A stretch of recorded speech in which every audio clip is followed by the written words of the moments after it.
في ظل المنافسة الشرسة اللي بنعيشها حاليا مهم جدا انك تعرف تحافظ على عملائك. والحقيقة ان في حاجات كتير تتعمل تحبب عميلك في الشغل معاك، زي الرسائل، الايميلات، العروض وحاجات تانية كتير. هقولك في الفيديو ده على 5 استراتيجيات تتابع بيهم عملائك وكمان الادوات اللي انا بستخدمها.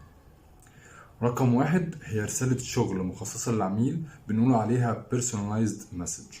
ببساطة تبعت له رسالة تتكلم فيها عن قد ايه التجربة كانت كويسة، وتعبر عن تقديرك لوقته ومجهوده في التعامل معاك أو مع شركتك.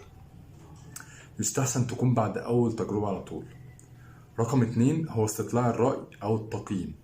تقدر تبعت للعميل تقييم أو تسأله يعمل لك ريفيو على جوجل أو الفيسبوك. كمان ممكن تبعت له استبيان بخصوص خدماتك وتديله حافز أو خصم عشان يملى الاستبيان. رقم 3 هي مكالمة التليفون. كلم عملائك واسألهم عن الخدمة أو المنتج، وشوف لو عندهم أسئلة أو استفسارات أو محتاجين مساعدة. ده بيدل إنك أنت مهتم بالتجربة معاهم. رقم 4 هي العروض الحصرية والخصومات. غالبا دي هتبقى كويسة مع العملاء اللي شغالين معاك بقالهم فترة، هتقدر تقدم لهم عرض خاص أو حصري. رقم 5 هي الهدايا المجانية. أكتر حاجة بيحبها الناس، طبعا مين فينا ما بيحبش الهدايا؟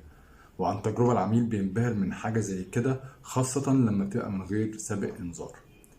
دايما حاول تخلي بالك من عامل التوقيت، ودايما حاول تكون أو تتجنب إنك تبقى شديد الإلحاح. بالنسبة للأدوات اللي أنا بستخدمها، الواتساب والإيميل للرسائل، وبستخدم جوجل فورمز وبستخدم جوجل بيزنس. ربنا يوفقنا جميعا.